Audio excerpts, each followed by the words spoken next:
Hello everyone, welcome to the Children's Classic Library. I'm so glad you're here to join me for today's story. Today we're reading one of my all-time favorites and definitely a classic, Winnie the Pooh by A.A. Milne.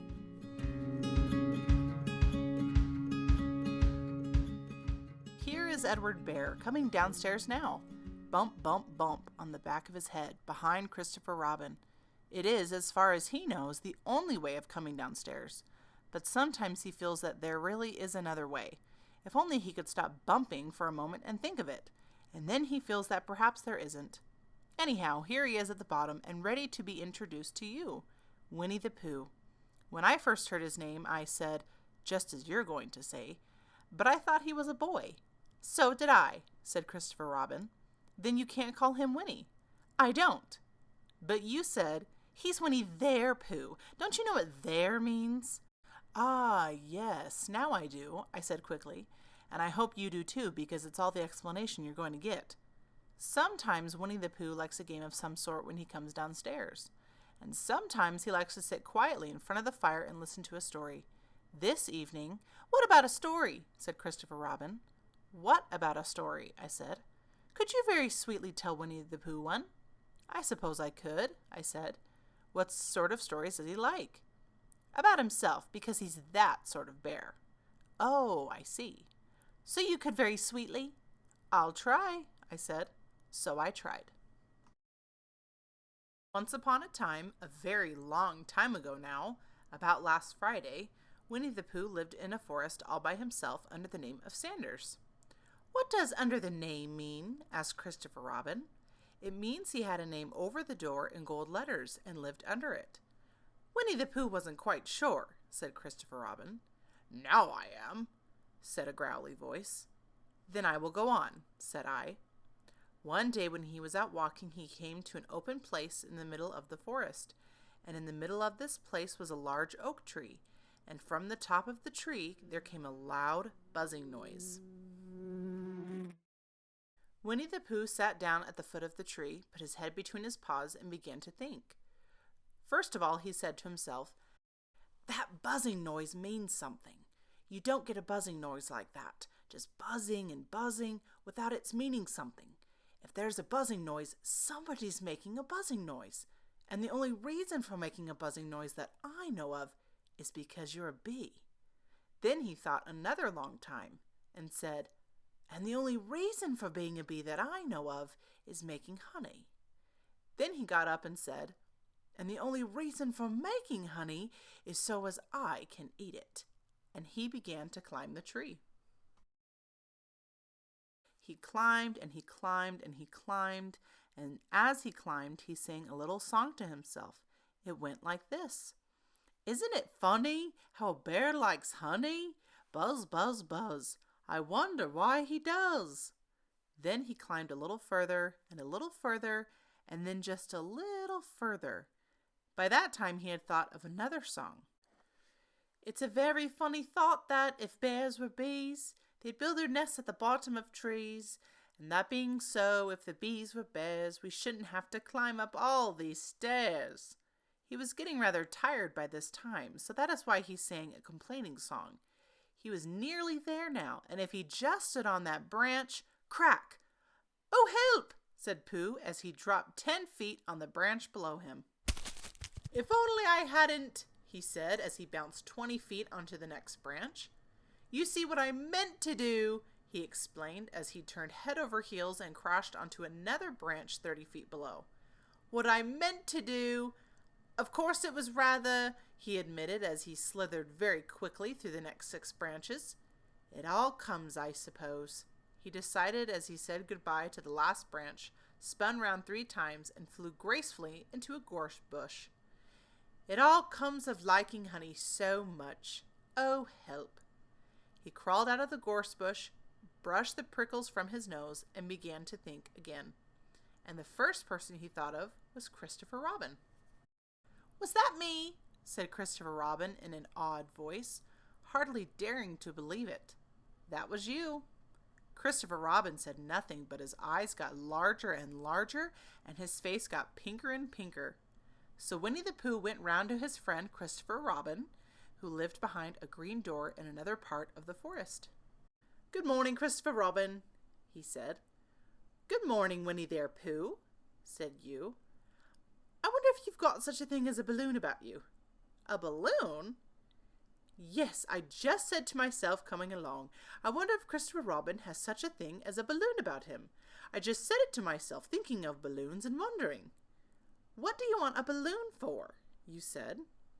Winnie the Pooh looked round to see that nobody was listening, put his paw to his mouth, and said in a deep whisper, "Honey." "But you don't get honey with balloons." "I do," said Pooh. Well, it just happened that you had been to a party the day before at the house of your friend Piglet, and you had balloons at the party.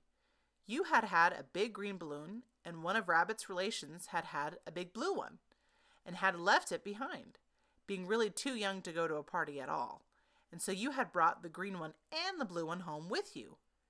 "Which one would you like?" you asked Pooh. He put his head between his paws and thought very carefully. "It's like this," he said. "When you go after honey with the balloon, the great thing is to not let the bees know you're coming. Now, if you have a green balloon, they might think you are only part of the tree and not notice you. And if you have a blue balloon, they might think you are only part of the sky and not notice you. And the question is, which is most likely?" "Wouldn't they notice you underneath the balloon?" you asked. "They might or they might not," said Winnie the Pooh. "You can never tell with bees." He thought for a moment and said, "I shall try to look like a small black cloud. That will deceive them." "Then you better have the blue balloon," you said, and so it was decided. Well, you both went out with the blue balloon, and you took your gun with you just in case, as you always did, and Winnie the Pooh went to a very muddy place that he knew of and rolled until he was black all over. And then when the balloon was blown up as big, you and Pooh were both holding on to the string. You let go suddenly, and Pooh Bear floated gracefully up into the sky and stayed there, level with the top of the tree, about 20 feet away from it. "Hooray!" you shouted. "Isn't that fine?" shouted Winnie the Pooh down to you. "What do I look like?"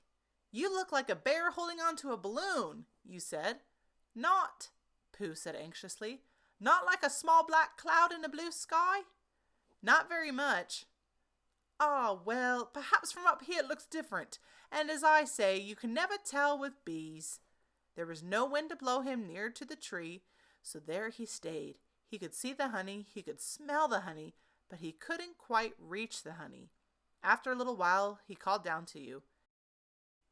"Christopher Robin," he said in a loud whisper. "Hello?" "I think the bees suspect something." "What sort of thing?" "I don't know, but something tells me they're suspicious." "Perhaps they think that you're after their honey." "It may be that. You can never tell with bees." There was another little silence, and then he called down to you again. "Christopher Robin." "Yes?" "Have you an umbrella in your house?" "I think so." "I wish you would bring it out here and walk up and down with it and look up at me every now and then and say, 'Tut, tut, it looks like rain.' I think if you did that, it would help the deception in which we are practicing on these bees." Well, you laughed to yourself. Silly old bear. But you didn't say it out loud because you were so fond of him, and you went home for your umbrella. "Oh, there you are," called down Winnie the Pooh as soon as you got back to the tree. "I was beginning to get anxious. I have discovered that the bees are now definitely suspicious." "Shall I put my umbrella up?" you said. "Yes, but wait a moment. We must be practical. The most important bee to deceive is the queen bee. Can you see which is the queen bee from down there?" "No." "A pity. Well, now, if you walk up and down with your umbrella saying, 'Tut, tut, it looks like rain,' I shall do what I can by singing a little cloud song, such as a cloud might sing. Go." So while you walked up and down and wondered if it would rain, Winnie the Pooh sang this song. "How sweet to be a cloud, floating in the blue. Every little cloud always sings aloud. How sweet to be a cloud, floating in the blue. It makes him very proud to be a little cloud. The bees were still buzzing as suspiciously as ever. Some of them indeed left their nests and flew all around the cloud as it began the second verse of this song. And one bee sat down on the nose of the cloud for a moment and then got up again. Christopher! Ow! Robin! Called out the cloud. Yes? I have just been thinking, and I have come to a very important decision. These are the wrong sort of bees. Are they? Quite the wrong sort. So I should think that they would make the wrong sort of honey, shouldn't you? Would they? Yes, so I think I shall come down. How? Asked you. Winnie the Pooh hadn't thought about this. If he let go of the string, he would fall. Bump. And he didn't like the idea of that. So he thought for a long time, and then he said, Christopher Robin, you must shoot the balloon with your gun. Have you got your gun? Of course I have, you said. But if I do that, it will spoil the balloon, you said. But if you don't, said Pooh, then I shall have to let go, and that would spoil me. When he put it like this, you saw how it was, and you aimed very carefully at the balloon and fired. Ow! Said Pooh. Did I miss? You asked. You didn't exactly miss, said Pooh, but you missed the balloon. I am so sorry, you said, and you fired again, and this time you hit the balloon, and the air came slowly out, and Winnie the Pooh floated down to the ground.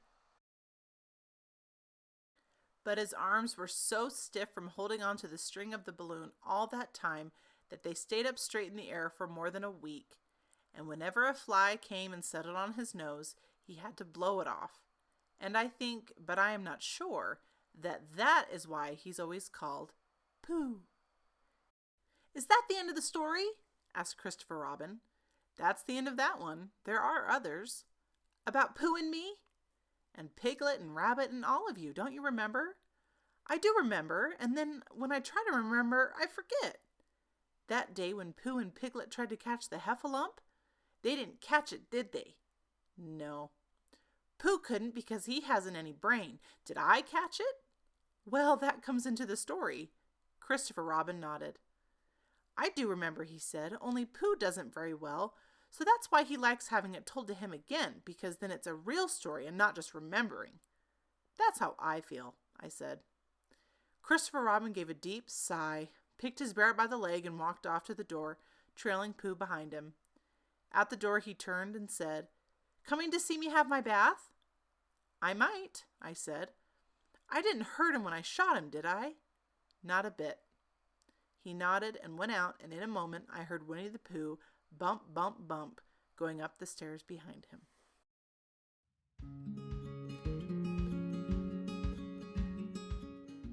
Thank you so much for joining me for today's story.